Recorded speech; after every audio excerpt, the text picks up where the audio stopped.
राहुल गांधी कहते हैं चीन के संदर्भ में जो हमारे जवानों को अरुणाचल प्रदेश में पीट रहे हैं, तो सबसे पहले तो मैं एक भारतीय होने के नाते और भारतीय जनता पार्टी की तरफ से बिल्कुल स्पष्ट ये कहना चाहता हूं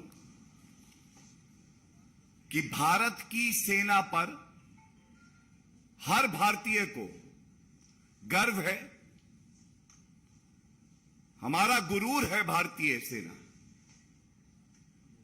जो जवान सरहद पर चीन की सेना को डटकर पीट रहे हैं, उनको दिखा रहे हैं कि हमारी सेना और हमारे देश की ताकत क्या है।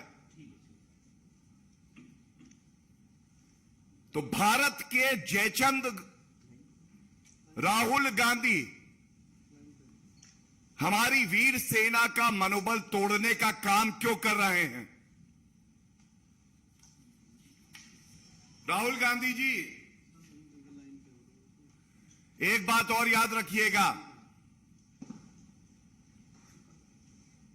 ये वो भारत है जिसके पीछे एक वीर सेना है, एक मजबूत सशक्त राजनीतिक नेतृत्व श्री नरेंद्र मोदी जी का है, 135 करोड़ भारतीयों की ताकत है। ये 1962 वाला भारत नहीं है, ये बात आप याद रखिए। और इस मंच से मैं पुनः एक बात दोहराना चाहूंगा, क्योंकि राहुल गांधी जैसे जो जयचंद हैं, उनके लिए ये बहुत आवश्यक है। पिछले 8.5 साल में भारत की 1 इंच भूमि, भारत की 1 इंच भूमि किसी ने ना कब्जाई है और ना किसी में यह हिम्मत है कि श्री नरेंद्र मोदी जी जैसा मजबूत नेतृत्व हमारे पास हो, विश्व की सबसे वीर सेना हमारे पास हो, कूटनीतिक तौर पर पूरे विश्व को हम दिशा दे रहे हो और भारत की 1 इंच भूमि कोई कब्जा ले, यह संभव नहीं है, असंभव है। ये कहने के बाद मैं एक बात पे खासा जोर डालूंगा। जब जब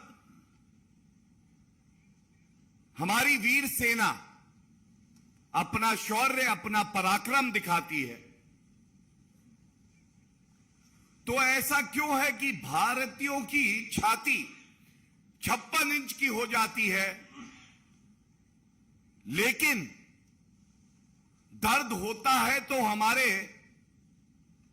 दुश्मन देश को और राहुल गांधी और कांग्रेस पार्टी को।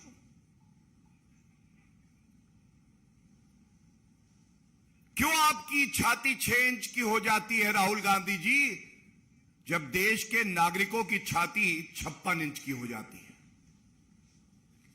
क्या यह पहली बार हुआ है? सर्जिकल स्ट्राइक्स हुई, करारा जवाब हमारी वीर सेना ने दिया। यही राहुल गांधी और कांग्रेस पार्टी बोली, कोई प्रमाण तो दो सेना, कैसे मान ले? बालाकोट एयर स्ट्राइक हुई, घुस के ठोका पाकिस्तान को। यही राहुल गांधी और कांग्रेस बोली, कोई आतंकवादी नहीं मरा है, पेड़ पे कौए बैठे थे वो मरे हैं। और आज फिर से पुनः जब देश की सेना ने स्पष्ट कर दिया, संख्या में चीनी सैनिक ज्यादा, लेकिन मनोबल हमारी सेना का ऊंचा। बताते हैं 300 के आसपास वो थे। संख्या हमारी कम हो सकती है, दौड़ाया वहां से, डर के भागे। ये ताकत है हमारी सेना की। और आप कहते हैं कि हमारे जवान पिट रहे हैं राहुल गांधी। भारत की जीत में आपको दर्द होता है, ऐसा क्यों है? और आपको यह बताना भी आवश्यक है किस तरह से बार बार यह कार्य किया जाता है। इसीलिए आवश्यकता पड़ी कि देश के सामने सच्चाई रखें। और राहुल गांधी का ये जो जयचंद वाला चरित्र है, उसको उजागर किया जाए। गलवान में चीनी सेना ने जब प्रयास किया कि वो भारत की सीमा पे घुसे, नहीं भूलना चाहिए कर्नल संतोष बाबू और 19 और जवान जिन्होंने शहादत दी। लेकिन राहुल गांधी का एक ट्वीट है, सरेंडर मोदी। सुन लो राहुल गांधी, देश भारत के 135 करोड़ नागरिक, भारत की वीर सेना और भारत का प्रधानमंत्री एक हैं और कभी समर्पण नहीं करेंगे। ऐसा प्रतीत होता है कि राहुल गांधी बार बार इस तरह के वक्तव्य इसलिए देते हैं कि हमारी वीर सेना का मनोबल टूटे, भारत को नीचा दिखाने का प्रयास होता है। और ये उनका एक और ट्वीट है, वो कहते हैं गद्दारों ने भारत माता को चीरकर एक टुकड़ा चीन को दे दिया। तो जैसा मैंने बताया,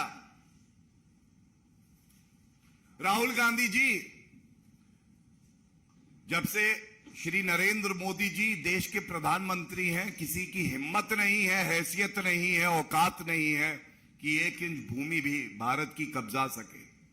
लेकिन एक पार्लियामेंट प्रोसीडिंग का हिस्सा जरूर लेके आया हूं। और क्योंकि मीडिया चौथा स्तंभ है, यह राहुल गांधी को दिखा के पूछना चाहिए। इसमें 21 नवंबर 2007 को एक प्रश्न पूछा गया कि भारत की जो भूमि है उस पे चीन का कब्जा है। तो ये कांग्रेस की सरकार थी और उन्होंने कहा 38,000 स्क्वायर किलोमीटर की जमीन ये कांग्रेस शासन में चीन ने कब्जाई और इसके बाद 5,180 स्क्वायर किलोमीटर और 1963 में कब्जाई गई। कुल मिलाके 43,180 स्क्वायर किलोमीटर जमीन ये कांग्रेस शासन में गई। लेकिन ये आप भूल गए। दूसरी बात जो आज बार बार उठनी चाहिए, पूछा जाना चाहिए, क्योंकि यही सही वक्त है जब कांग्रेस पार्टी और राहुल गांधी को जवाब देश को देना होगा। मेरे हाथ में यह तस्वीर है। यह तस्वीर इसलिए दिखा रहा हूं, इस तस्वीर में देश से गद्दारी कौन कर रहा है दिखाई दे रहा है। कांग्रेस की सरकार थी, भारत का हित नहीं देख रहे थे। राहुल गांधी और सोनिया गांधी जी एक पार्टी टू पार्टी समझौता करते हैं और आज ये एक चिंता का विषय है राष्ट्रीय सुरक्षा की दृष्टि से भी। यह समझौता आपने आज तक सार्वजनिक क्यों नहीं किया है?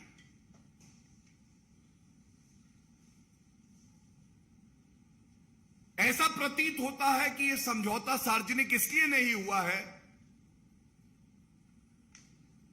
और अगर यह समझौता अभी भी सार्वजनिक नहीं होता तो कांग्रेस पार्टी देश से गद्दारी कर रही है।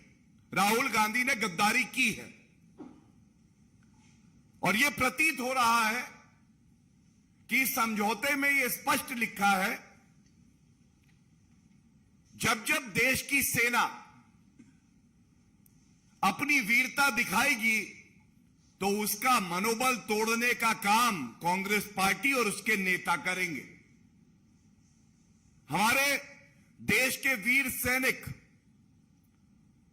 भारत माता की भूमि से बंधे हैं और राहुल गांधी और गांधी परिवार और कांग्रेस पार्टी इस समझौते से बंधी है। और यह भी प्रतीत होता है कि इस समझौते में यह स्पष्ट होगा कि कांग्रेस पार्टी कभी चीन की निंदा नहीं करेगी,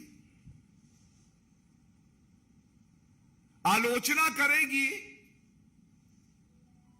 देश के चुने हुए प्रधानमंत्री की, सेना के चीफ को सड़क का गुंडा बुलाएगी, सर्जिकल स्ट्राइक का प्रमाण मांगेगी, बालाकोट एयर स्ट्राइक में कौवे मरे हैं कहेगी, लेकिन चीन की निंदा नहीं करेगी। वो वक्तव्य मैं ढूंढता रहा, पूर्व अध्यक्ष सोनिया गांधी ने कभी चीन की निंदा करी हो, राहुल गांधी ने एक शब्द कहा हो, खड़गे जी ने कभी एक शब्द कहा हो, वो मिल नहीं पाया। लेकिन हां,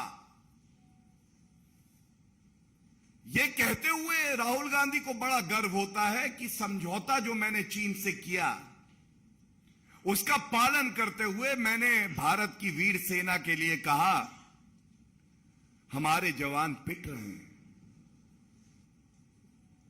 आपके समक्ष ये बात जो रखी है तथ्यों के आधार पे पार्लियामेंट्री प्रोसीडिंग और तस्वीर दिखा के मैंने रखी, और इसलिए यह आवश्यक है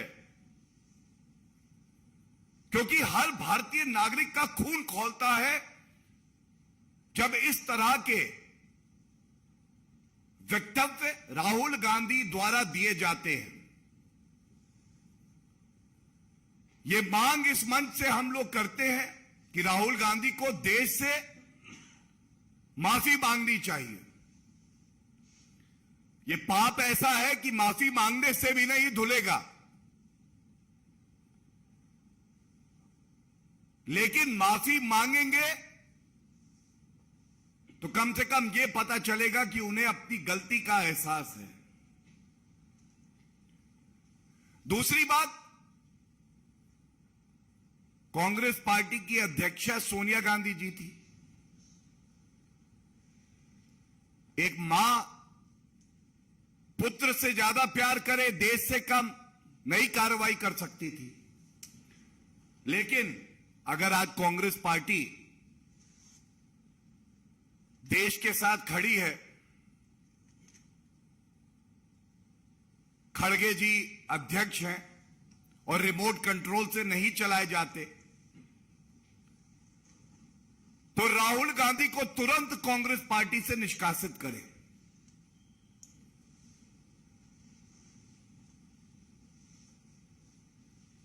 मल्लिकार्जुन खड़गे जी पार्टी के अध्यक्ष आप हैं, भारत की विपक्षी पार्टी आप हैं। आपकी क्या मजबूरी है कि राहुल गांधी को आप पार्टी से निष्कासित नहीं कर सकते? इस बयान के लिए जो भारत को नीचा दिखाता है, जो हमारी सेना का मनोबल तोड़ता है। और अगर ऐसा नहीं करते हैं तो ये माना जाएगा कि ये राहुल गांधी का केवल बयान नहीं है, ये कांग्रेस पार्टी की सोच है। और कांग्रेस पार्टी, हम सब जानते हैं, आज एक राजनीतिक दल कम है और भारत विरोधी गतिविधियों का अड्डा ज्यादा है। हमारे चैनल को लाइक, शेयर और सब्सक्राइब जरूर करें और नई अपडेट्स के लिए बेल आइकन दबाना ना भूलें।